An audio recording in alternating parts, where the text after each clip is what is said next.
What's up guys? Ayun pala, mag-free flight lang tayo. Papa-free flight ko tong parakeet ko. Ayan. So wala yung tali. Ayan. Diba ang galing niya, ang bait niya. So ito pala guys yung mga, ayun, sa mga ka-work ko. Ito na yung yung ibon na dinadala ko dati sa outlet natin. Ayun, malaki na siya. So bali yung isa, kasi tatlo to guys.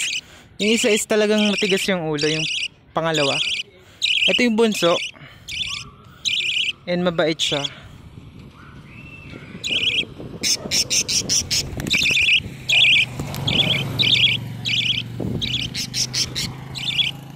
Ayan, papa-video tayo.